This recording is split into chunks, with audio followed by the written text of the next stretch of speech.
te lo digo como excusa, ¿no?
Both until we call for you.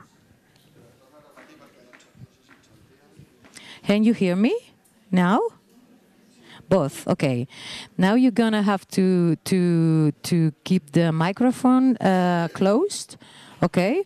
Until we call for you. Com les cridarem? Sí, però elles no ho sentiran. Yeah. You just your microphone. You will be hearing, and once we call you, now we're gonna try to connect you. Okay. First, it's gonna be Margaret, and then Ida Christine. Now you're both in the same room, so keep the microphone off, and then once you start to speak, put it on. That's right. Did you understood? Yes. Good. So we start the session. Okay. That we are going late. Thank you so much, and hope everything is going fine. Thank you so much. Bye.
Buenas tardes. Damos comienzo a la sesión técnica de la tarde. Muchas gracias por su asistencia y quiero también agradecer a la organización haber podido organizar esta mesa de debate y esta mesa técnica sobre la implicación de los pacientes en la evaluación de tecnologías sanitarias, una visión 360 grados. Tenemos aquí en la mesa a 4 ponentes y también tenemos 2 ponentes más que estarán conectarán por videoconferencia. Esperemos que funcione toda la tecnología, pero creo que lo tenemos bastante solucionado y controlado y ellas también podrán intervenir sin ningún problema. Bien, pues como les he comentado, damos comienzo a esta mesa. Yo soy Mireia Espallargues, trabajo en la Agencia de Calidad y Evaluación Sanitarias de Cataluña, AQUAS. Es una agencia de evaluación de tecnologías, además de evaluar también otro tipo de aspectos a nivel del sistema de salud de Cataluña. Soy responsable del área de evaluación de tecnologías y de calidad. Y para introducir un poco la mesa de debate y lo que vamos a hablar y a presentar, quería hacer un poco una explicación inicial de lo que es la evaluación de tecnologías, que es una tecnología sanitaria, un poco muy introductoria para que los que no dominen estos aspectos pues puedan luego seguir con un poco más de información lo que se va a comentar. La evaluación de tecnologías sanitarias no deja de ser pues, un proceso de revisión y de evaluación de las consecuencias o de los impactos de una tecnología en distintos ámbitos, en distintas dimensiones. Aquí en esta diapositiva ponía las principales dimensiones, tanto la parte más tecnológica, descripción de la tecnología en sí y su uso, o la parte más sanitaria, más de salud, desde la eficacia, la efectividad y la seguridad, que serían las principales dimensiones más básicas. A partir de aquí también tenemos estas otras dimensiones más contextuales, que dependen más del contexto donde se aplica la tecnología, pues ya sea la parte económica, de evaluación económica, de impacto presupuestario, del coste de la tecnología o aspectos organizativos, sociales, aspectos éticos y legales. No me voy a extender, pero sí que esta parte ya sería la que en inglés llamamos más appraisal, ¿no? de cómo a partir de las dimensiones básicas podemos, y teniendo en cuenta el contexto sanitario, el contexto organizativo, la población, los aspectos sociales, pues esa parte más básica se va a transformar o tendrá unos impactos u otros en estas distintas dimensiones. También es un proceso multidisciplinar, porque como veis, estas distintas dimensiones requieren de distintas disciplinas y a la vez sistemático y robusto. Y cuando hablamos de tecnología sanitaria, estamos hablando pues, de cualquier intervención en un sentido amplio, intervenciones ya sea para la promoción de la salud, para la prevención, para el tratamiento, para la rehabilitación, o sea, son cualquier tipo de tecnologías, y estamos hablando desde dispositivos, desde equipamientos, de programas de cribado, programas de rehabilitación, procedimientos médicos quirúrgicos, cualquier tipo, incluso modelos organizacionales, sistemas de información. Aquí el cajón es amplio. En este sentido, les quería poner esta diapositiva porque el momento en donde una evaluación de tecnologías puede tener lugar puede ser a lo largo, en distintos momentos, de lo que es la curva de difusión de una tecnología que viene representada en esta gráfica que tienen en pantalla, desde las fases iniciales de investigación y desarrollo hasta incluso al final, en la fase ya donde se plantea pues, el retirar porque la tecnología es obsoleta. Quiero destacar en las fases tempranas todo lo que son los diálogos o asesoramientos tempranos, porque va a salir Una de las ponentes va a hablar de los diálogos tempranos, y que son estos diálogos que tienen lugar antes de los estudios más importantes o los estudios pivotales en el caso de los fármacos, los estudios que van a evaluar, van a estudiar los efectos de la tecnología en sí, y que no dejan de ser pues, asesoramientos que no son vinculantes, asesoramientos científicos no vinculantes para intentar que la calidad y que la información, los datos que se obtengan de los estudios sean más idóneos de cara a las evaluaciones que se hagan posteriormente o de los requerimientos de evaluación de tecnología sanitaria que se vayan a necesitar posteriormente. O sea, que son diálogos para intentar, de alguna manera, adecuar los estudios a lo que luego se requerirá y se necesitará de cara a ver los impactos y los resultados de la tecnología que se está evaluando. Dicho esto, la mesa que tendremos la titulamos Una visión 360 grados porque vamos a tener pues, distintas presentaciones desde cómo desde una agencia y desde una red de agencias estatal, en este caso la Red Española de Agencias, pues se inicia, se formaliza a nivel de implicación de pacientes, cómo es este proceso, cómo se acuerda que se produzca en este contexto la implicación de pacientes. Luego tendremos pues cómo participan los pacientes en la red europea, ya no solo la que tiene en el Sistema Nacional de Salud, sino a nivel de Europa en el marco de UNETA, que es una acción conjunta a nivel de agencias de toda Europa o casi toda Europa. Y aquí tendremos cómo es esta participación tanto en lo que son evaluaciones, informes de evaluación, como en estos diálogos, early dialogues, diálogos tempranos. Luego tendremos ejemplos concretos de experiencias de implicación de pacientes en una agencia, en Aquas concretamente.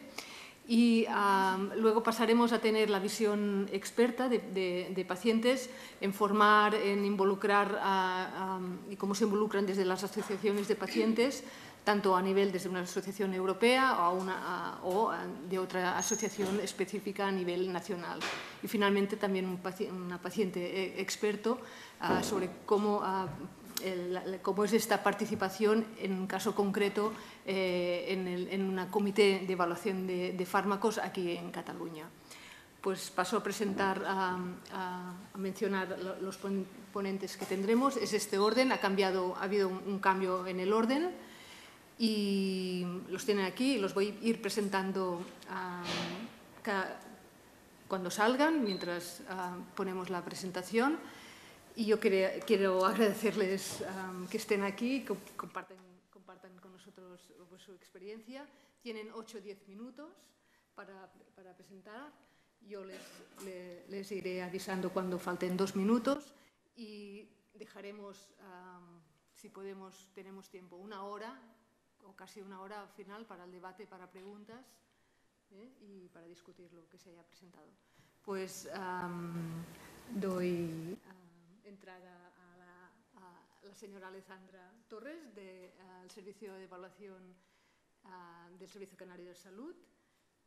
Si quieres ir tomando sitio. Sí, tienes aquí.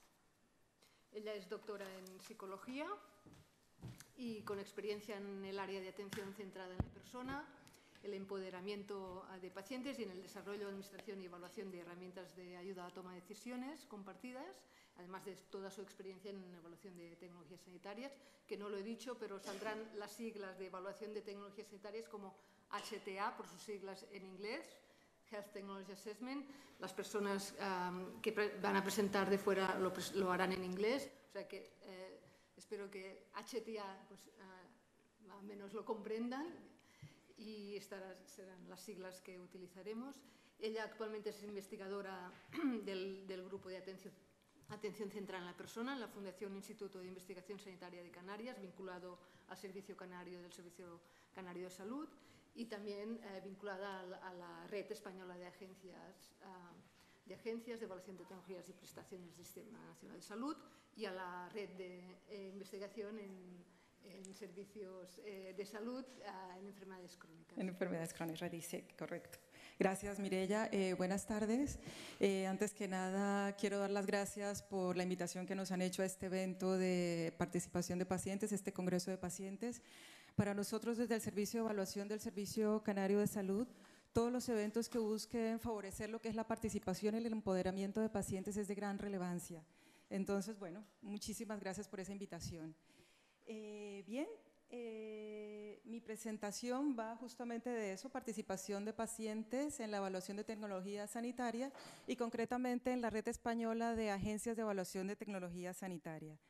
No me voy a extender para nada en explicar qué es la ETS, ya lo tuvimos en la introducción con Mireia, simplemente comentar de manera general que la evaluación de tecnologías sanitarias es ese procedimiento sistemático que se centra en la revisión de evidencia científica y que se interesa por contestar preguntas sobre la seguridad, la eficacia, la coste-efectividad, los aspectos éticos legales que una tecnología sanitaria puede tener para los pacientes, para la sociedad y para el sistema sanitario.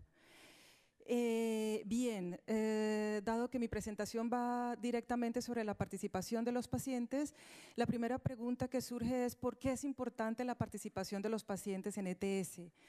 Bien, pues más allá de que aportan a la democratización del proceso de evaluación de tecnología sanitaria, poder acceder a la experiencia, al conocimiento y a las preferencias de los pacientes aporta valor y calidad científica al proceso mismo de desarrollo de la ETS. En España, la evaluación de tecnologías sanitarias está a cargo de la red ETS o la red, como la llamamos nosotros, que coordina el Ministerio de Sanidad, Consumo y Bienestar Social, que cuenta con su Secretaría Técnica, hay una agencia nacional, que es el Instituto de Salud Carlos III, y luego una serie de agencias de ámbito regional, que son Aquas aquí en Cataluña, el CES en Canarias, Avaliate en Galicia, y así diferentes agencias en 7 territorios. De la red ETS les puedo contar que fue fundada en el año 2012 y que desde ese año ha venido desarrollando, ha tenido logros importantes en lo que es la participación y la implicación de los pacientes en la evaluación de tecnologías sanitarias. Uno de esos logros precisamente es una declaración pública que hacen con el Ministerio de Servicios Sociales e Igualdad, que así se llamaba en ese momento el Ministerio de Sanidad, y es una declaración pública en concreto sobre la participación de pacientes en la evaluación de tecnologías sanitarias. Para nosotros esta declaración pública es de suma importancia porque destaca aspectos que son relevantes. De una parte destaca el valor y la importancia de la participación y de los pacientes, de los cuidadores y de la sociedad en general para la mejora de la toma de decisiones que se hace en el Servicio Nacional de Salud, bajo la premisa que los pacientes cuentan con un conocimiento y una experiencia que son únicas. Y precisamente por esa experiencia ellos pueden contribuir de manera esencial al desarrollo de los informes de ETS. Además, poder acceder a ese conocimiento va a permitir que posteriormente podamos atender con mayor precisión esas necesidades, además que aporta legitimidad y transparencia al proceso de evaluación de tecnología sanitaria. Esta declaración pública además destaca o informa en este caso que a partir del año 2017 se hará una incorporación progresiva de los pacientes en la evaluación de tecnología sanitaria y que eso se hará a partir de la puesta en marcha de unas experiencias piloto que se van a llevar a cabo en las agencias de ámbito regional. De esas experiencias piloto les puedo contar que participaron asociaciones de pacientes, pacientes individuales, cuidadores, familiares, y los objetivos aquí fueron diversos, desde recoger los valores y preferencias que los pacientes podían tener con una determinada tecnología, como puede ser el uso de un marcapasos sin cable o la micropigmentación del complejo aureola-pezón en pacientes con cáncer de mama, y así otro tipo de tecnologías. Los objetivos que se persiguieron en esas experiencias piloto también iban dirigidos a recoger medidas de resultados clínicos importantes para los pacientes o simplemente identificar barreras y facilitadores del uso de esa tecnología en los pacientes. Bien, además de esa declaración pública en la red ETS, hay otros logros también que vale la pena destacar. En el año 2016 publicamos un manual metodológico para la participación de pacientes en evaluación de tecnología sanitaria. Posteriormente, en el año 2017, se da esta declaración pública y todo lo de las experiencias piloto que les venía contando. Además, se ha venido haciendo la incorporación progresiva de todos los informes, perdón, de todos los pacientes en el desarrollo de los informes durante los años 2018 y 2019. Otro logro bastante importante para nosotros es que se logra consolidar un grupo de interés con representantes, un grupo de interés específico sobre la participación de pacientes en ETS con representantes de todas las agencias de evaluación de tecnología sanitaria. Entonces, eso es la verdad un logro que consideramos muy relevante.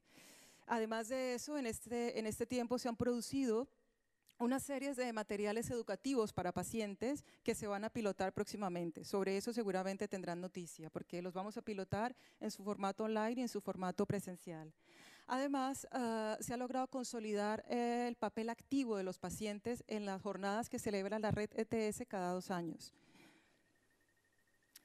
Bien, hablando de las fases de la participación de los pacientes en ETS, nosotros identificamos 3 fases que son fundamentales.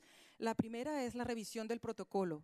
El protocolo es ese documento que recoge objetivos, alcance, metodología, planificación. Para nosotros representa como la hoja de ruta que seguimos en el desarrollo de un informe de tecnología sanitaria. Aquí la participación de los pacientes es clave, identificando medidas de resultado clínico que sean de relevancia para ellos. Luego, una siguiente fase podría ser el desarrollo mismo del informe, porque puede pasar que en una determinada tecnología no hay evidencia suficiente al contexto español y hace falta realizar nuevos estudios para recoger las experiencias de los pacientes con esa tecnología. Luego, una tercera fase, que es cuando el informe está listo, cuando hablamos de un informe preliminar, aquí es importante que los pacientes se centren en revisar el informe y que vean que efectivamente sus preferencias y su perspectiva se ha recogido de la manera más clara y concisa posible. Esto ya lo vimos y seguimos. Y luego formas de participación. Identificamos varias. La participación en reuniones, el grupo elaborador de un informe o el grupo responsable de un informe de ETS puede realizar reuniones a la que invita no solamente pacientes, sino clínicos y metodólogos. Y aquí es interesante que cada uno aporte su perspectiva sobre la enfermedad y sobre la tecnología, que después se va a plasmar en el informe. También es importante la participación de pacientes en la cumplimentación de cuestionarios que pueden venir en formato electrónico y papel. Ahora justamente estamos realizando una consulta con pacientes en formato online en que se les pedía puntuar que dijeran las variables de resultado que eran más relevantes para ellos. Esto es algo que frecuentemente hacemos en nuestro servicio. Luego también puede ser necesario aportación por parte de los pacientes de información escrita o incluso realizar entrevistas telefónicas o formar parte de los paneles que formulan las recomendaciones finales de un informe o participar en investigación cualitativa, como estaba comentando antes.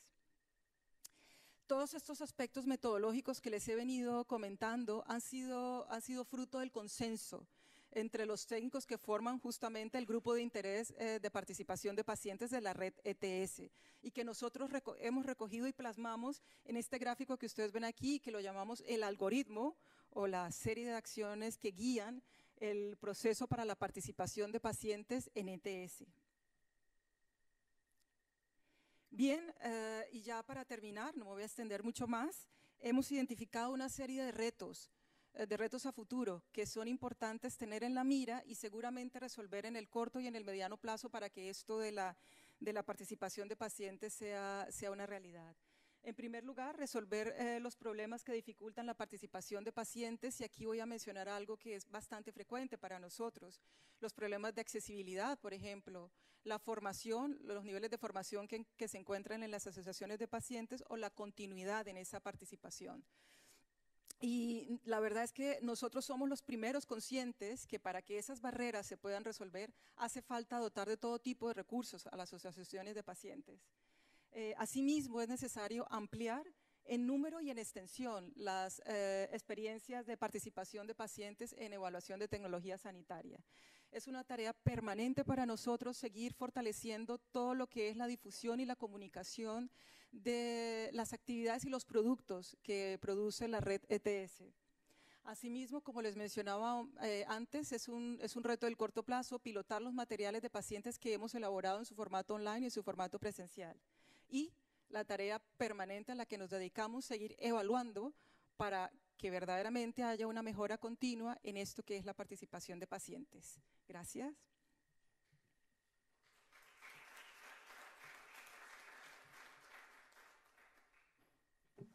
Muchas gracias, Alejandra. Te has ajustado muy bien al tiempo. Hi, y ahora le tocaría el turno a Maggie, a la señora Maggie Guilbert. Maggie, are you ready to speak? Maggie? Are you connected? Are you hear me? Yes, can you hear me? Okay, then yes, I will introduce you and then I will give you the floor, okay? Okay, thank you very much. Okay.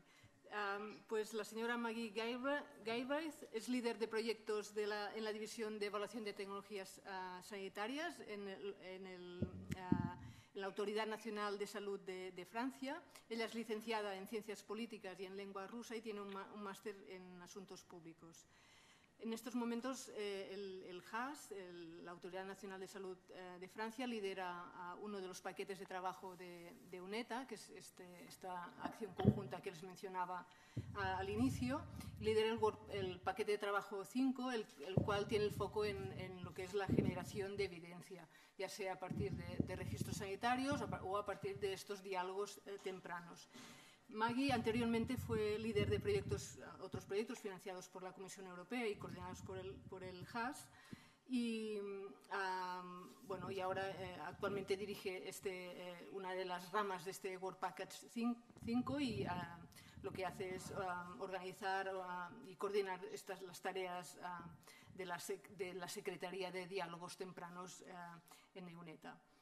Y por supuesto, pues, en este quehacer, la inclusión de los grupos de interés, entre ellos la participación de pacientes. Pues Maggie nos va a dar esta ponencia sobre Patient Involvement de UNETA Early Dialogues Perspective, es decir, la perspectiva de los diálogos tempranos en UNETA, la involucración de pacientes. Maggie, I give you the floor, or you can begin when you want. Thank you. Okay. Thank you very much, and thank you all for inviting me to speak today and present.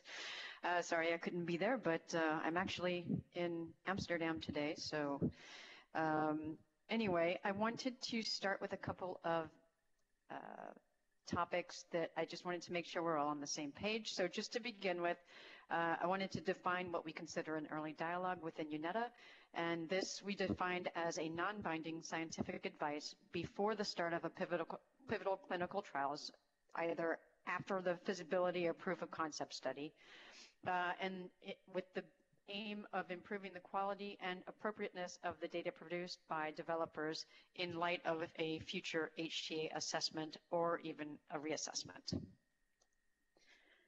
So I don't want anybody to panic looking at this. You don't really need to retain it. I can't present anything about what we do without at least a short overview as to how the process works. Basically, you'll see the UNETA ED Secretariat up here at the top. Anytime that a company would like to have an early dialogue procedure involving HTA bodies in Europe, they apply for this through the UNETA ED Secretariat, which I lead. And then from there, there's a couple of different options. So they can apply just to UNETA if they only want an HTA advice, or they can apply simultaneously to the European Medicines Agency and EMA if they wish to have a parallel consultation. Regardless of which one they apply for, after we receive all of the requests for a specific month, this goes through a prioritization process that we have within our Early Dialogues Working Party. And the Early Dialogues Working Party is a group of highly dedicated and experienced HTA bodies who apply the selection criteria that we have defined together for choosing which products will continue on. So basically, the approach reflects that the idea that not all products should benefit from an early dialogue. There's certain product fields or product types that might have a very high unmet need. It might be something super innovative. Basically, we want to help those companies that we think really need the assistance, and we want to push for those areas in which we'd like to see the most robust evidence in the development. So after the EDWP prioritizes, it follows its pathway. It's either low priority and the HTA bodies participate individually. High priority or accepted with the multi-HTA means that the UNEDA EDWP is involved, as well as other partners if they wish. The main difference between the orange ones and the gray one on the left is that the output of the orange consolidated report, it means that all of the HTAB who are participating in this early dialogue get together and they write the report together. So it reflects everybody's positions, not just that of an individual HTA body. Whereas the gray side on the left of the screen, the output is really an individual report from each individual participating agency. And just real quick, the EDWP, just so that I've said it, the members are HAS from France, GBA from Germany, AEMPS from Spain. We have a shared chair with IFA and RER from Italy. And then NICE, NIPN, which is from Hungary, NOMA and TLV from Norway and Sweden also share a seat. So moving on, getting to what we're talking about today, we have developed a graduated approach to patient involvement for our early dialogues. And we conduct these early dialogues both for pharmaceutical products and for medical devices. We basically have three approaches, and each one builds on the previous one. So the first one is sort of, let's say it's a national level approach where the individual HTA bodies will interview a national patient representative or patient strictly regarding the disease and their experience. They have absolutely no knowledge about the product being developed. We just want their background information to feed into the assessment, the recommendations, excuse me. The deliverables, there's an interview that is conducted by phone. The contribution of the patient is visible in the final UNEDA recommendations. And then we have a feedback questionnaire at the end and interview with the person that or persons that was involved so that we can tell them how their feedback was used, but also find out feedback from them about how they felt the process went. Approach 2 is pretty much the German approach. So it's exactly the same as approach 1. However, the patient generally has access to the submission file. This depends on whether or not the applicant lets us. Usually they do, but we do have cases where we are not allowed to share any of the submission file, so then it defaults basically to an approach 1. And then the output is the same. And then for approach 3, this is really a European representative style patient, so it's the same as approach 2, but this person, the goal here is to have a patient that is involved throughout, or a patient's representative throughout the entire procedure. So basically from when we start discussing the file through till the end with the final recommendations and the face-to-face meeting with the company, they are present and they are able to provide input and feedback as they see fit on the file and the recommendations. And in all cases, the information is shared with the company so that the information that we gather from the patients is visible to them. As far as identifying and preparing patients, basically as soon as the EDWP has made its decision, the UNEDA ED Secretariat, so myself and my team at HAS, we begin contacting different associations to identify potential patients. Sometimes it's super easy, sometimes it's very difficult. There's no real rhyme or reason to it. You would think sometimes that, oh, it's going to be super easy to find a person for this condition, but sometimes it's the complete opposite of what you would expect. And then basically, as soon as a patient is identified, we contact them to schedule an introductory interview to discuss EUnetHTA and what we do, the difference between HT bodies and regulators, that's the European Medicines Agency, what an early dialogue is, what they should expect of their participation and what's going to happen, how the meetings will go, et cetera, whether they'll have just an interview, et cetera. Basically, the idea is that we prepare them for the interview that will be the official record of their input, and that is conducted by the scientific coordinator of that particular early dialogue. And then finally, we answer any questions they may have regarding the process, the early dialogues themselves, et cetera. So a brief breakdown of the timeline. You'll see it takes about 4.5 months to go through the entire thing. We don't have that much time to identify someone, which adds to the pressure of identifying patients as rapidly as possible.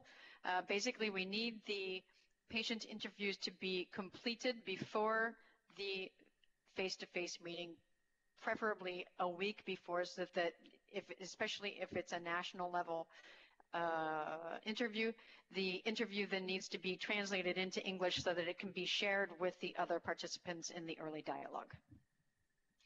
And then everywhere that you can see the orange star on the right-hand side, so the e-meeting on the list of issues, the face-to-face meeting, and the recommendations, these are all steps in the procedure where patients could potentially be participating, and that depends on their background. So that's also what goes into selecting what kind of approach we take, because if the person doesn't speak English, then unfortunately it's not possible to take them for an approach 3, for example.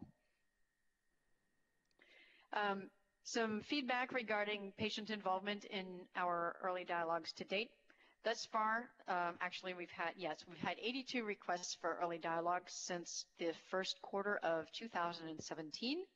And just to note, the parallel procedure then launched in the third quarter of the same year. So since then, 28 of the 82 requests have ended up being what we call EUnetHTA early dialogues. So they're either consolidated parallel consultations or multi-HTA, and 3 out of the other 2, when I wrote this, we were still waiting for a decision, but now we've got 2 of them that will be EUnetHTA early dialogues as well, so that brings us up to 30. In terms of the patient involvement process, we started doing this in earnest, I'd say, in the first quarter of last year. And since we have successfully involved patients in 26 out of the 28 EUnetHTA early dialogues, which is a pretty good, we're pretty proud of that. Sometimes there are multiple approaches used. I think in 6 instances, we've had up to 3 different patients in different approaches within the same early dialogue. Sometimes, like I mentioned, it's quite difficult to identify people, so we've only had 1 patient participate. But we look at it that it's better to have 1 than none. So ideally, yes, we would have a way of involving many, many patients, but given our timelines and the energy involved and time involved in recruiting and identifying and all of that, it takes up a lot of time, so it's quite difficult to have any more. And as far as the impact of our involvement, within the early dialogues, the input received from patients has often had a very large impact. So the changes in clinical endpoints based on the description of the clinical burden or patient's expectation from the drug, they have also led to the adaptation of inclusion and exclusion criteria to capture evidence in relevant subgroups. This would be taking into account the population heterogeneity. And also, they have input on the comparator arm, in particular acceptance of a placebo arm or open trial design. So just really quickly, an example would be a metabolic disorder which severely restricts diet. We had an example of this. The HTA bodies really didn't know the disease that well, so they really needed to speak with a patient and have them help them understand their needs. So after speaking with the patient, it turned out that there's the original endpoint was that the patients would be able to follow a specific diet, and that would basically, with the diet, make things much better. After speaking with the patient, the HTA bodies realized that this is not at all acceptable to patients, even though this is what the company had planned to do, that the diet was, in their terms, extremely restrictive, and they it would lead to kids staying out of school. It would lead to ostracization and social stigma because they basically couldn't eat anywhere but at home because the restrictions on the diet were so severe. So this is just an example. It led to the change in the clinical endpoint that was recommended in the final recommendations. And then finally, this is my last slide. Going forward, we'd like to expand a bit more on what we're doing. We'd really like to include more science in the interview process. We would need help from the different applicants to do this, but we would like to be able to have input from patients regarding the choice of the scale, when the data is collected, and how to prevent having missing data in the end. So we think that applicants should submit preliminary research on their patient-reported outcomes and the rationale for their final proposed scales. And then the ED Secretariat's going to review recommendations from a few other organizations to try to develop this a bit further. So thank you very much. Thank you, Maggie.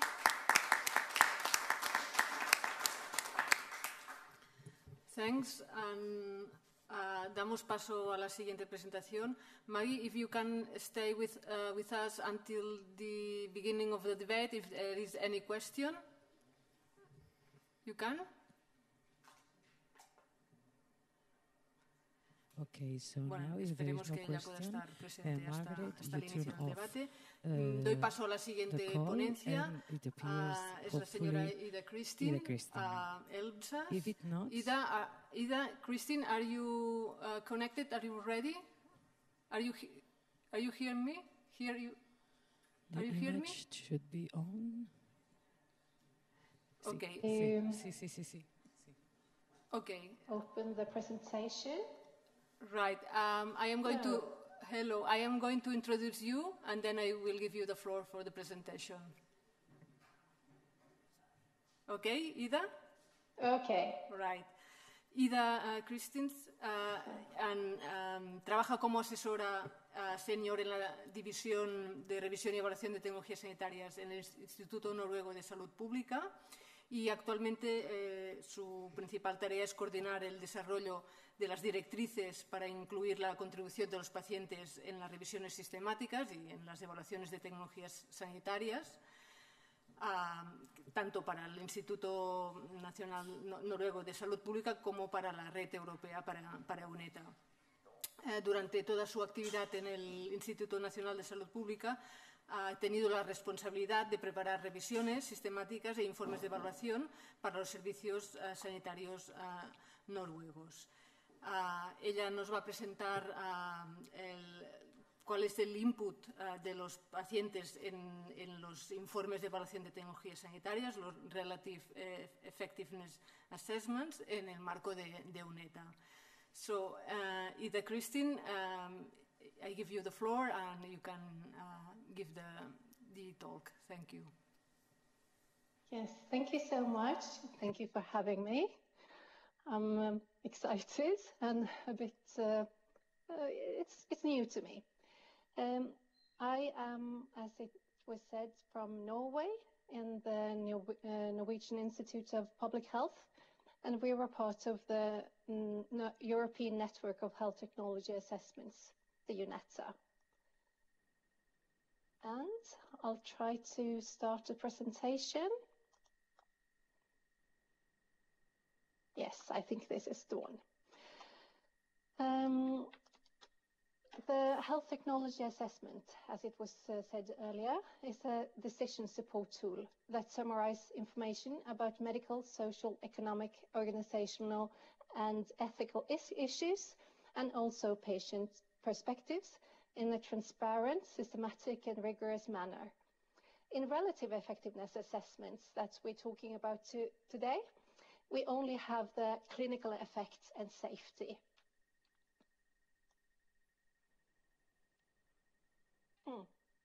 I thought it was going to be a new slide here now.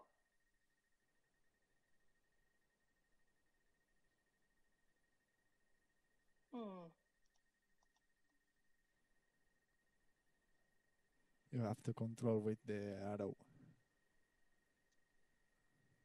Yeah, I have to.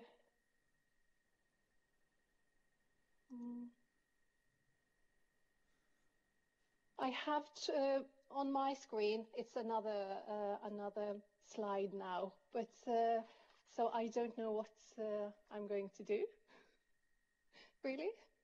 But I can say the overall goal for the patient inputs in the relative effectiveness assessments is to give the decision making maker or the ones who's going to make the decision. Ida. Yes. Can we try to have your slides, because the technicians over here have the PPT? Yes, it's okay. So I don't know how we're going to do this. Shall I stop it or should not? Yes, I think maybe we can switch to the following presentation, and then let's share the screen. Let's pass the file to them so that you can be explaining it, and we put the file over here, because I think it will be difficult for them to understand your talk without the slides.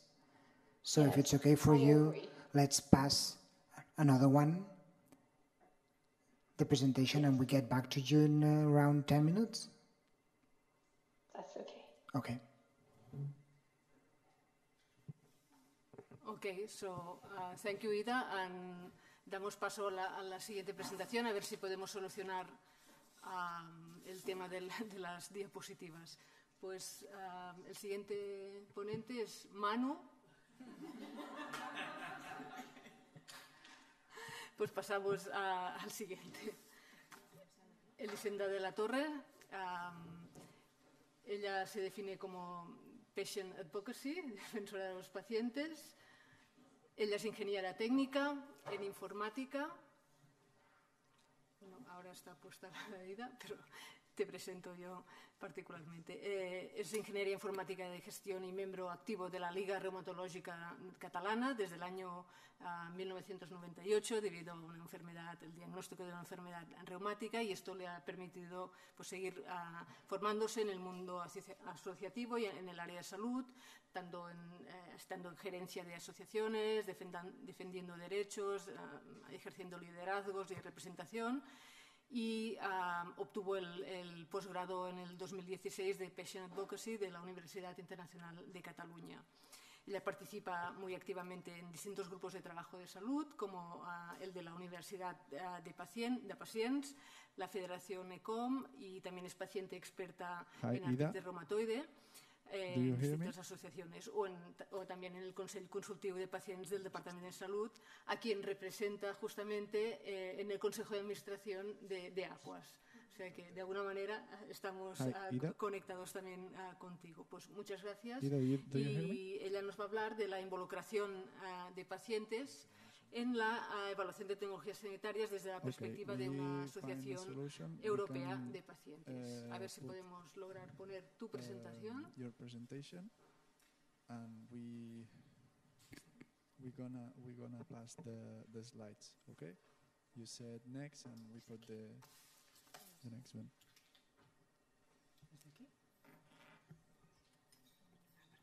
We're gonna start in 5 minutes, okay? Thank you. Sí. ¿Tienes el pasador? Okay, no, don't worry. Bueno, yo os voy a explicar un poco desde el punto de vista de la Asociación de Pacientes y como paciente misma que a veces me llaman para participar en diversos comités, en diversos sitios. Entonces, ¿qué aportamos los pacientes cuando... ¿Se me oye? ¿Sí? Vale. ¿Que hable más alto? ¿Sí? Vale. ¿Qué aportamos los pacientes cuando participamos en determinadas comisiones como pueden ser las evaluaciones de HTA? Pues nuestra propia experiencia. Las personas que convivimos con una enfermedad, sobre todo si es crónica, acabamos o deberíamos acabar, ¿no?, haciendo que esta enfermedad sea nuestra compañera en nuestra vida.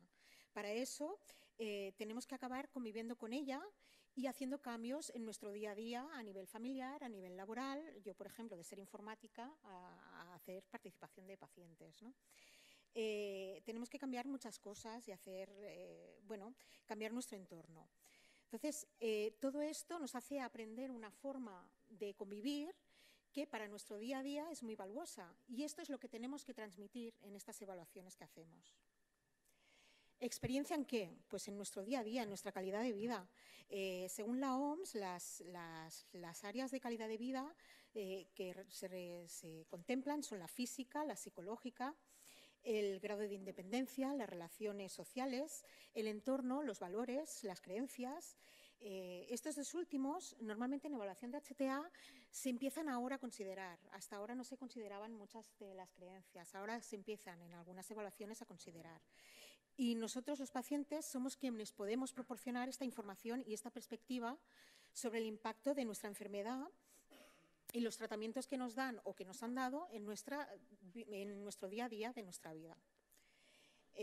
Tenemos una posición única para descubrir los resultados que nos importan a nosotros como pacientes y sobre también los efectos positivos o negativos de las tecnologías que van a salir, que son nuevas, de las existentes, que nos permite comparar, y todo esto repercute en nuestra capacidad de vida y en nuestro trabajo. Por ejemplo, no es lo mismo los clínicos cuando explican una fatiga que da una medicación a cuando lo explicamos un paciente, que es que no nos podemos levantar de la cama y atender a nuestros niños. Es muy diferente y la perspectiva se entiende mucho mejor. ¿Para qué participar? Porque las decisiones de salud son cosa de todos. Todos deberíamos participar en evaluaciones. Todos somos o seremos alguna vez pacientes. Entonces, el modelo de salud está poniendo al paciente en el centro para que sea el paciente el que tome decisiones compartidas. Tenemos que ser capaces de decidir qué queremos y cuáles son nuestras necesidades y poderlas pedir, saberlas pedir. Por eso tenemos que participar y para eso nos tenemos que formar. Bueno, las fases de participación, de evaluación, ya las han explicado antes. En principio, los pacientes podemos participar en todas las fases de una evaluación de HTA. Todavía se está creando evidencia de cómo debemos participar, ¿no?, de la metodología en sí, pero ya se está trabajando en ello. Un repositorio de materiales para pacientes, a quien le interese, en HTA y en ISPOR hay material colgado. Y después también está colgado en Neuneta el HTA Core Model versión 3.0, que especifica la importancia de la participación de los pacientes. En las guías de participación se ha contemplado que siempre se tenga en cuenta la pertinencia de los pacientes, la justicia, la equidad, la legitimidad y la capacitación.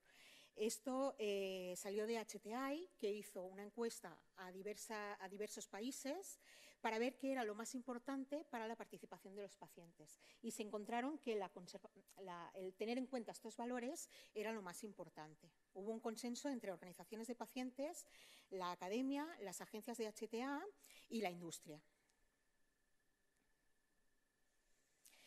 Como asociación, ¿qué podemos hacer para participar en evaluación? Pues, primeramente, tener a personas que estén formadas en cuanto a la naturaleza del proceso de HTA. ¿Qué es un HTA? ¿Cómo participar? ¿Cuándo participar? En los casos en que no haya actividad de participación de pacientes, ¿qué se puede hacer? Pues acercarnos a estos sitios de evaluación y preguntar qué es lo que están evaluando, o si nos interesa que evalúen algo, pues pedírselo y sentarnos con ellos y empezar a hablar y empezar a conocernos. Sobre todo hay que comprender muy bien los procesos de HTA. Y para eso no hay nada mejor que sentarnos en una misma mesa y hablar y llegar a consensos. También otra manera es aprender de la experiencia de otras organizaciones que antes hayan colaborado en estos procesos y, sobre todo, mantener la transparencia. Por ejemplo, si como asociación me patrocina determinado laboratorio o determinada empresa, siempre tener muy claro y tener la transparencia de decirlo y ponerlo encima de la mesa. No pasa nada, pero hay que tener transparencia. Uy, me ha quedado un poco... Bueno. En los procesos generales de HTA se propusieron a determinadas agencias, ¿no? Cómo podían, por ejemplo, participar los pacientes. Por ejemplo, en la difusión y formación, ¿no? Pues como han estado haciendo, de elaboración de materiales comprensibles para los pacientes y hechos con pacientes. Invitar activamente a las asociaciones a formar parte de las evaluaciones. Para incrementar la participación, pues tener a pacientes en el comité ya fijos que participen siempre. Y después también una compensación, ¿no? Porque los pacientes muchas veces invertimos también nuestro tiempo, igual que cualquier otro profesional, somos profesionales en la experiencia del paciente, que para eso, ¿no?, nos formamos y para eso tenemos esta experiencia. Entonces, también invertimos nuestro tiempo. Entonces, muchas veces no se tiene en cuenta que a lo mejor necesitamos unos horarios diferentes o que necesitamos poder llegar o que se nos pague el transporte, ¿no? Por circunstancias. Todo esto ayuda a que los pacientes participen en evaluaciones. En HTAs individuales, todo esto está colgado en la web. También, ¿no? Por ejemplo, en Inglaterra ya están priorizando qué tecnologías quieren los pacientes evaluar. Pues es importante que nos pregunten, ¿no?, por cuáles son nuestras prioridades. El alcance, ¿no? Pues consultar con las asociaciones, inventarnos a participar. Bueno, es un poquito otra vez lo mismo, ¿no? Desarrollar también cuestionarios para empezar también y seguir teniendo evidencia de lo que supone la participación de los pacientes y de las asociaciones de pacientes. Y sobre todo también cuando participamos o cuando participa un paciente, cuando digo paciente me refiero a ciudadanía, a paciente, a familiar, a quien sea. En la evaluación, definir claramente con un acuerdo por escrito cómo, cuándo se debe participar, la ley de protección de datos, bueno, todas estas cosas que se deben tener en cuenta, ¿no? El consentimiento, cláusulas de confidencialidad, etcétera. Pero que el acuerdo escrito no suponga después que el paciente o la persona que quiere participar se echa atrás porque no entiende lo que pone. O sea, que sea todo en un lenguaje comprensible para todos. Bueno, ya explico antes cómo participar. Estas son las agencias que hay en España. Entonces, bueno, estuve pensando, ¿no?, en barreras y soluciones para que participemos como pacientes, ¿no? Por ejemplo, lo que decía, el escenario, el lugar, que sea adaptado. O sea, si estamos, yo qué sé, con una cuestión que afecta a personas que van en silla de ruedas, pues que puedan llegar, que esté adaptado. El horario, si es una persona que necesita que le levanten, pues tener en cuenta que no podemos quedar a las 8 de la mañana, porque si no el cuidador tendrá que ir a las 6 a levantar a la persona. Todo esto considerarlo. ¿Cómo se soluciona? Pues capacitando para estar cómodo y adaptándose a las necesidades de las personas que participan en ese comité. La dificultad en el vocabulario técnico. Siempre se nos quejan mucho, ¿no?, de la dificultad del vocabulario que se utiliza. Pues hacer los escritos y toda la documentación en un lenguaje sencillo y fácil de entender. El desconocimiento en la forma de participación, pues realizando guías y cursos a los pacientes para que puedan participar y se sientan cómodos en la participación.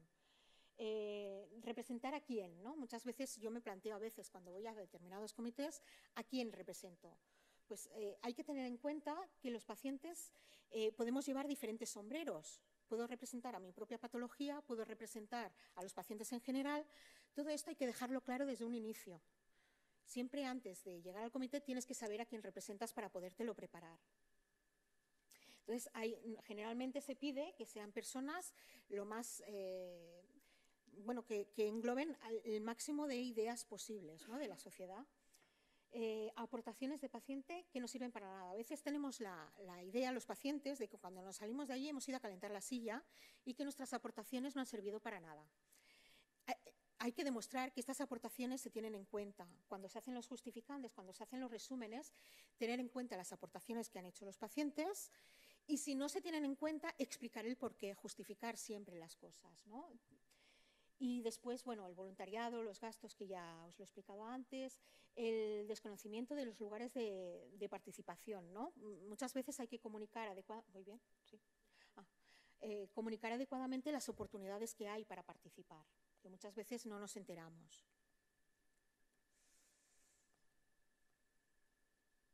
¿Dónde encontrar asociaciones de pacientes? Que a veces me preguntan dónde encontrar pacientes o asociaciones de pacientes para participar. Bueno, tenemos, por ejemplo, el Consell Consultiu de Pacients de Catalunya. En la web están la mayoría de asociaciones de Cataluña. Después, en EUPATI también tenemos información de muchas asociaciones. En el registro de justicia del Ministerio están publicadas también todas las asociaciones. Y después podemos ir a colegios médicos, podemos acudir a quien se nos ocurra. Y ahora vengo con más dudas, ¿no? Pacientes, ciudadanía, quién, cómo debe participar. Bueno, yo creo que según el objetivo de información o de trabajo, de colaboración que se necesite. Podemos ser pacientes más formados o menos formados. Formados, bueno, en lo que se necesite, en bioética, en estadística, que sea capaz de hablar de una patología o de hablar de cualquiera, que haya tenido esa enfermedad o no, o a lo mejor es importante también incluir a los familiares, ¿no?, porque tienen una perspectiva muy diferente de la del paciente. Que sea usuario o cuidador o paciente o familiar, que hable idiomas o no, dependiendo de cómo sea el comité, que sea remunerado o no, etcétera. Nos tenemos que poner de acuerdo en cómo se debe participar. Muchas gracias.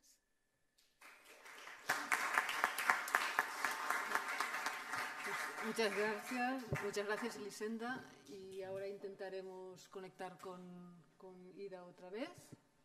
Ida, Christine, are you hear me? Do you hear me?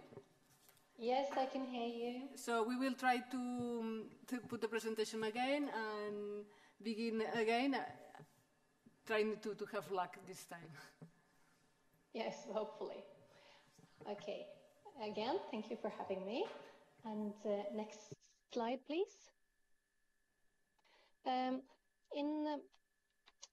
We mean that the patient input can have importance in the decision-making process because it can give the decision makers insight in how it is to live with the disease.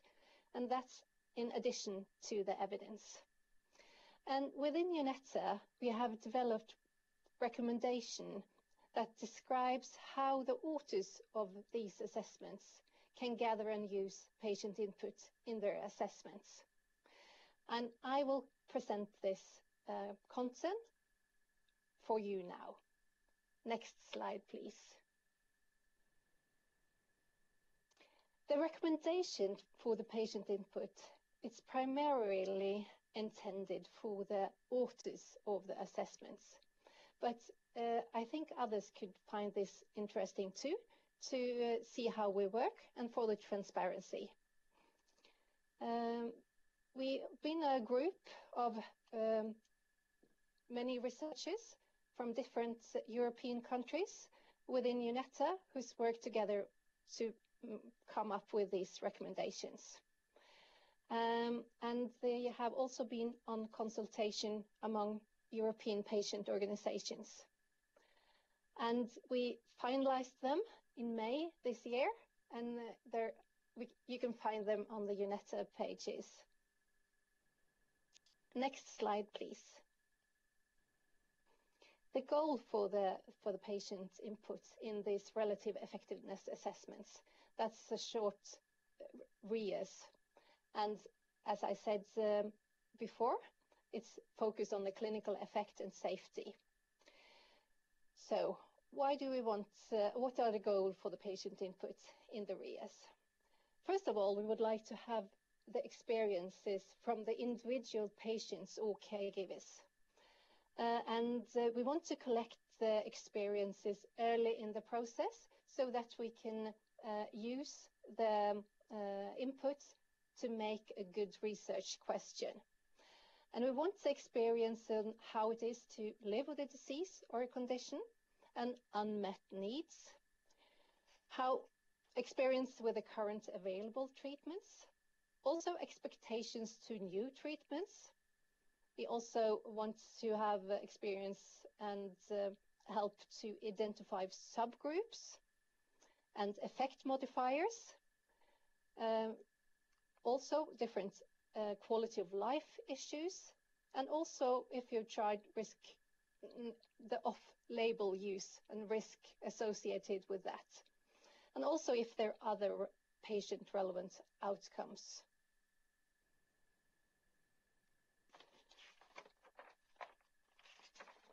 Next slide, please. We've discussed different methods for how to involve the patients in the RIA, in the assessments. And we find it most appropriate to have it early in the scoping phase, as we call it. And we have landed on 4 different methods as recommended methods. The first one is here an open call.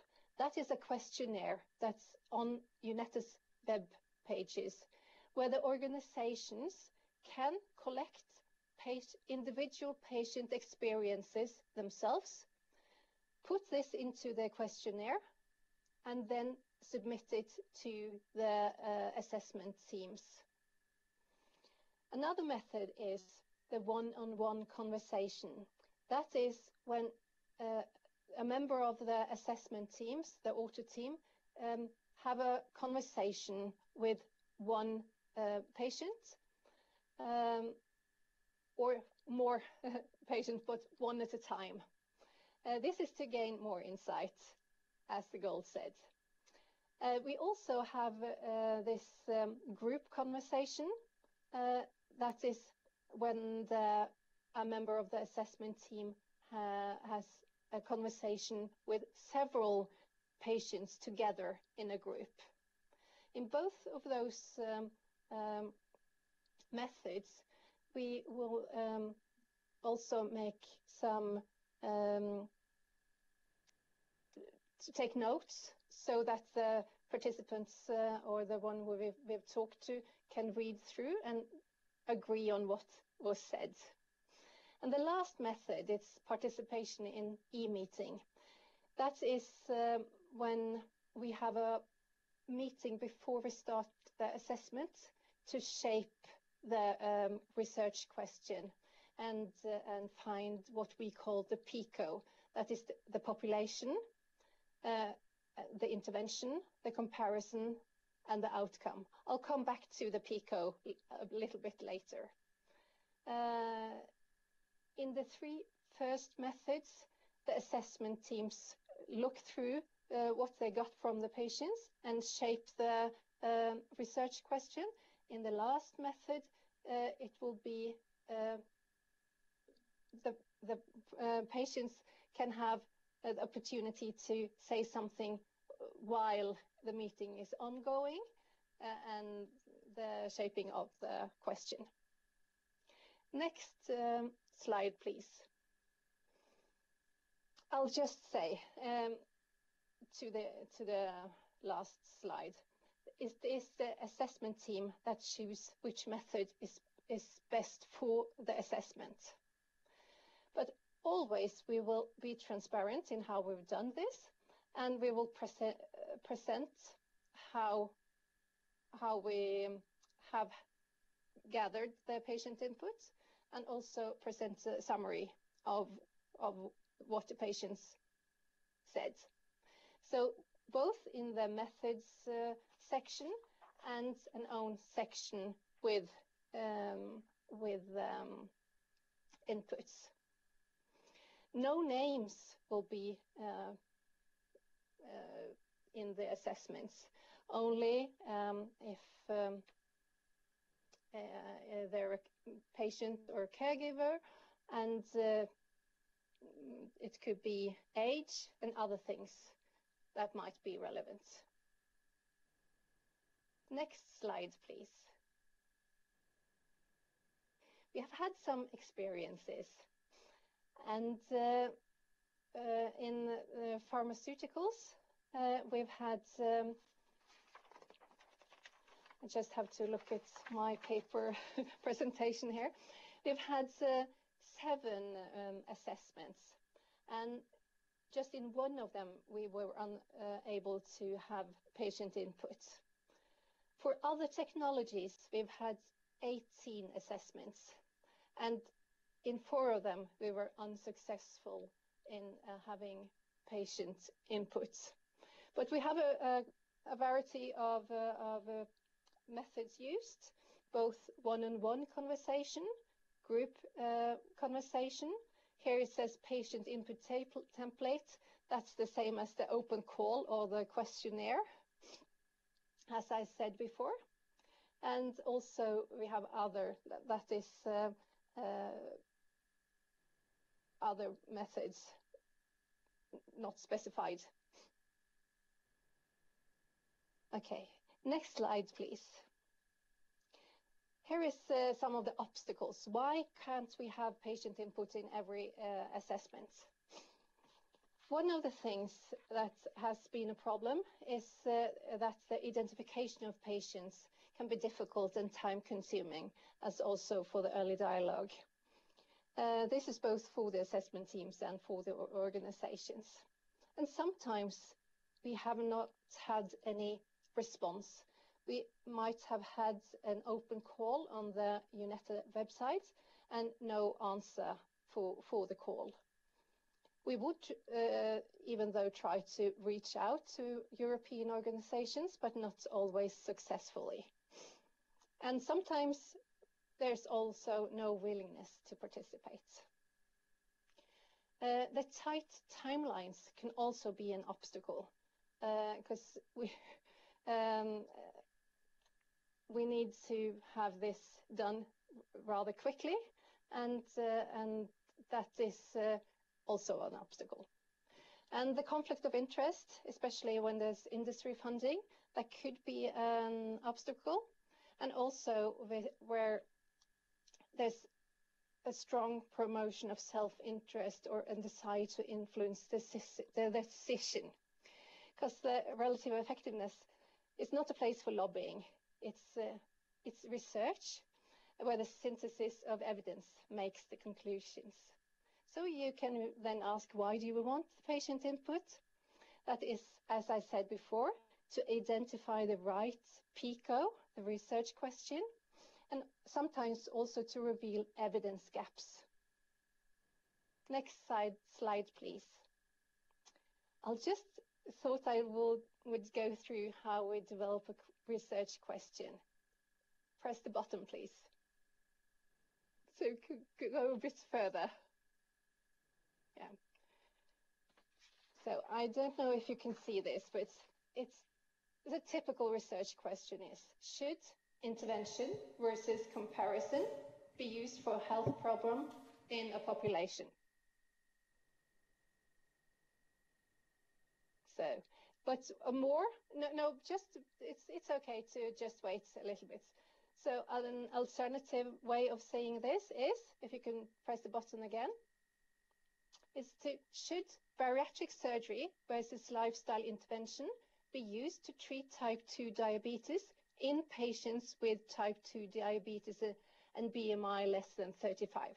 This is a research question that we have had here in Norway, and we had 2 patients with us, and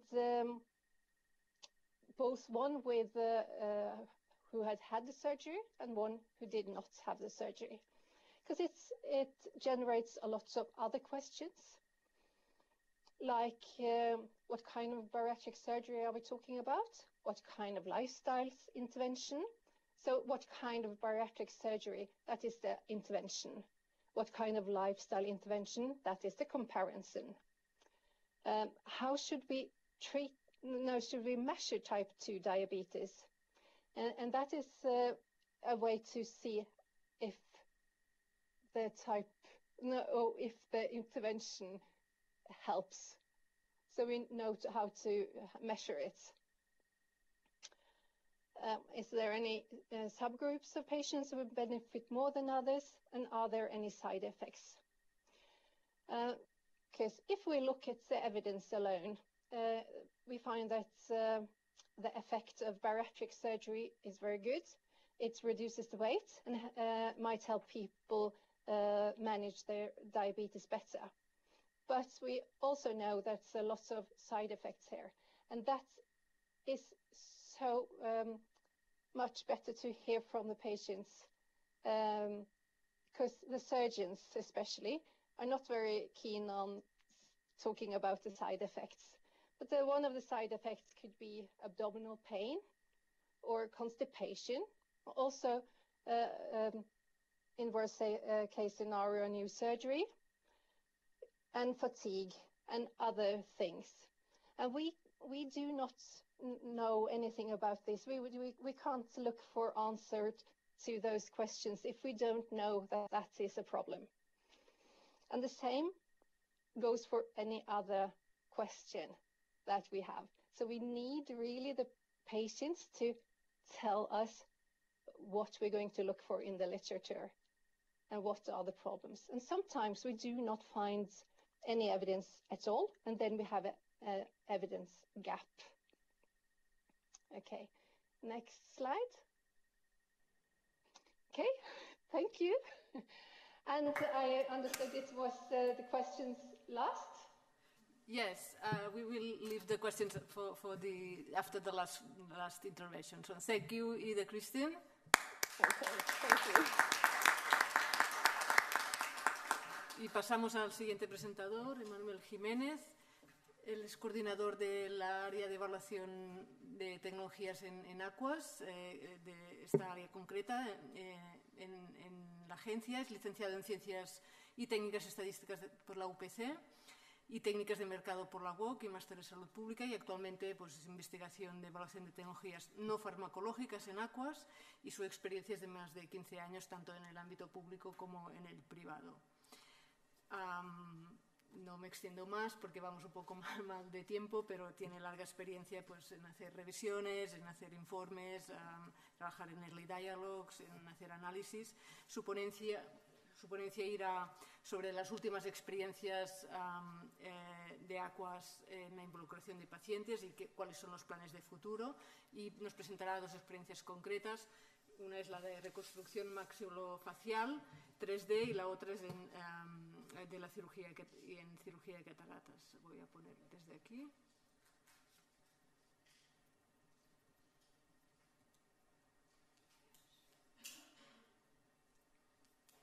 Bueno, en primer lugar agradecer a la organización, a los técnicos, a toda la gente que ha hecho posible esta conexión remota. ¿No? ¿Ahora? ¿Sí? ¿Ahora mejor? Vale. Pues no, nada, en primer lugar agradecer a Mireia, a Joan, toda la gente de la organización que ha hecho posible esta mesa, y también todas las conexiones estas remotas que hemos tenido para dar esta visión 360 grados de la evaluación de tecnologías sanitarias. Es que no lo encuentro ahora porque no sé si me lo están moviendo. Aquí.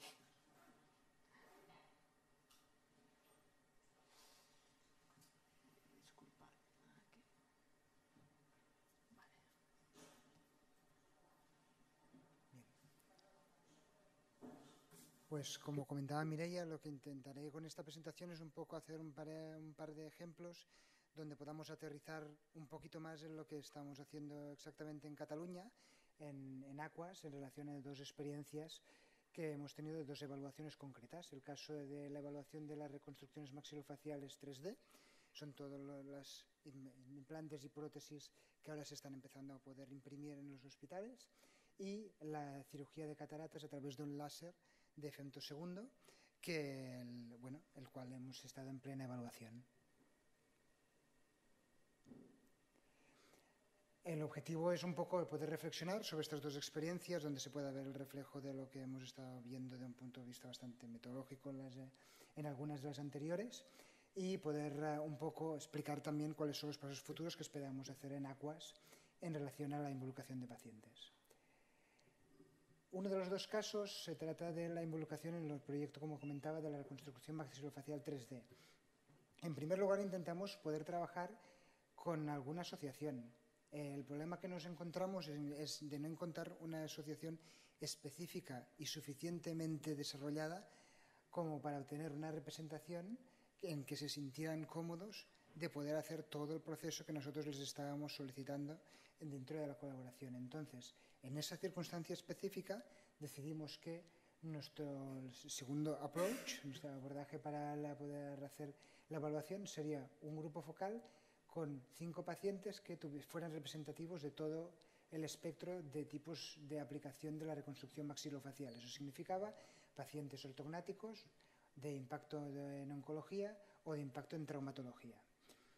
En la tecnología que estábamos evaluando, como comentaba antes una compañera, con el enfoque de Pico, la intervención era la reconstrucción maxilofacial, considerando que podríamos estar evaluando el diseño o la manufactura a través de la aportación de las 3 dimensiones, contra el no estar aportando esa aportación 3D. Las maneras en que hicimos la aproximación fue cualitativa, es decir, en el grupo focal preguntando el conocimiento y experiencias, y también preguntándoles cuáles eran las variables que ellos creían que serían importantes para tomar las decisiones. Nosotros en las evaluaciones tenemos la opción de hacer lo que está en los ensayos clínicos, dándolo como un visto bueno, que no significa que no sean las variables relevantes, o también preguntar a clínicos y a pacientes cómo consideran que deberían ser las variables ideales para los ensayos, para los estudios, para poder hacer una evaluación adecuada.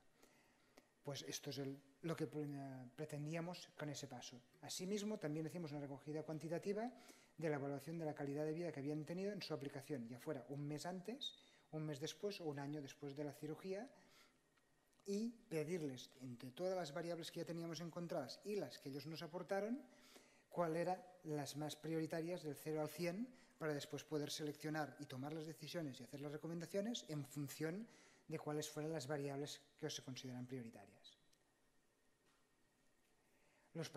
¿Qué nos dijeron en el grupo focal?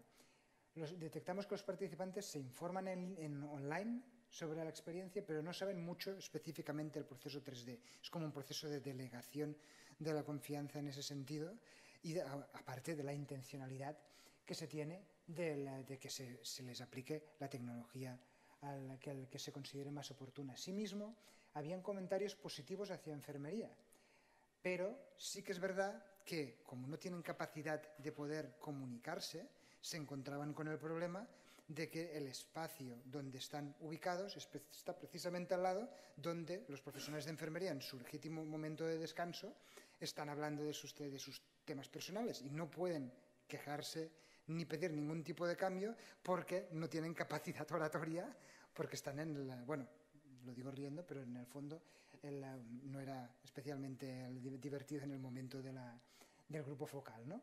Pero un participante también tenía dificultades porque para hacer la reconstrucción se utiliza una parte de la fíbula y entonces tenía problemas para poder llegar, pero también esas dificultades le aportaban la dificultad de cómo comunicarse con el exterior.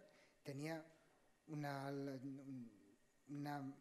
no comunicación con el exterior debido a los problemas que había tenido, y después nos comentó que gracias al grupo focal habíamos conseguido otro tipo de aportación, que no están las recomendaciones, pero que sí que está en que conseguimos que el paciente se sintiera cómodo de poder conocer más cosas sobre lo que les podría esperar a más largo plazo, por ejemplo, después de compartir la información con otros compañeros. Después tuvimos la sorpresa de encontrarnos con que la calidad de vida de los pacientes un mes después de la cirugía se consideraba peor que antes, pero después, cuando le preguntábamos por el largo plazo, nos encontrábamos con las puntuaciones esperables mayores, especialmente si no considerábamos a uno de los pacientes en concreto.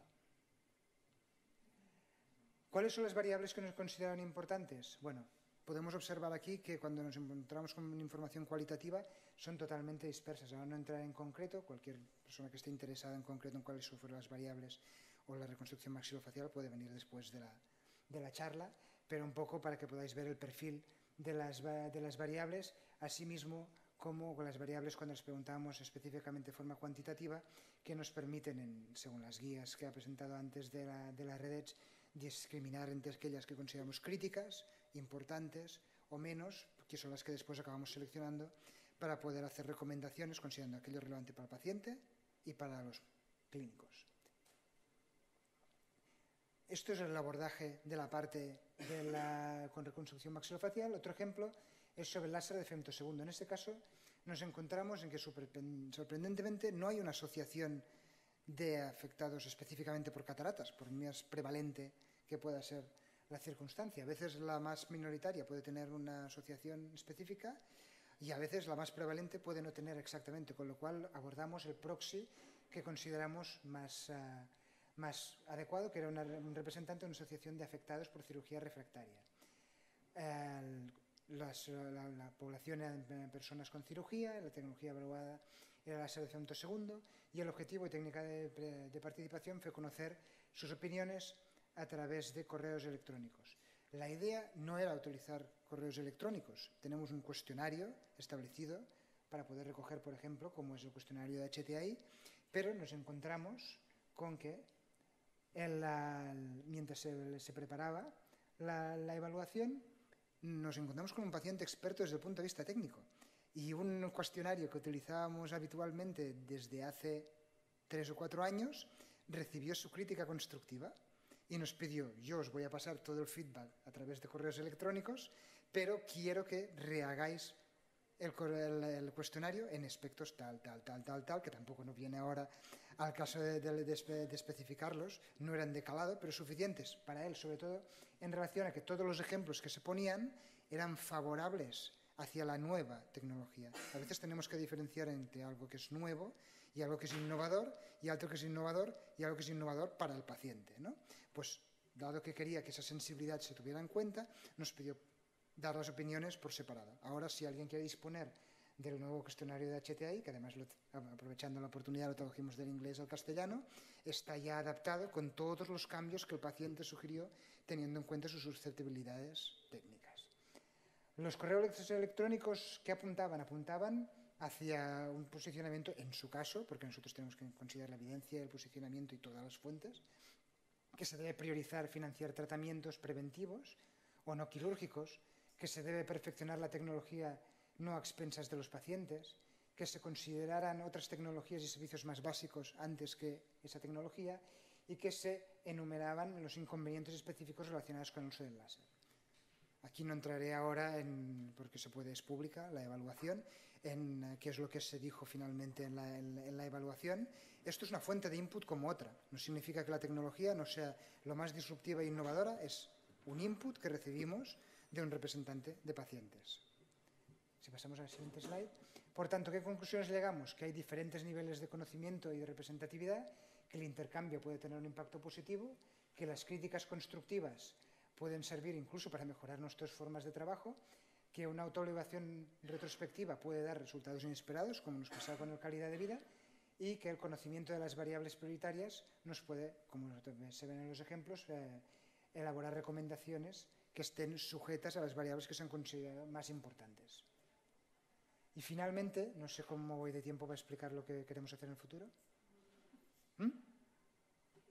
Me queda un minuto. Bien, pues hasta ahora también hemos estado haciendo grupos focales con usuarios. También en cataratas cogimos pacientes del hospital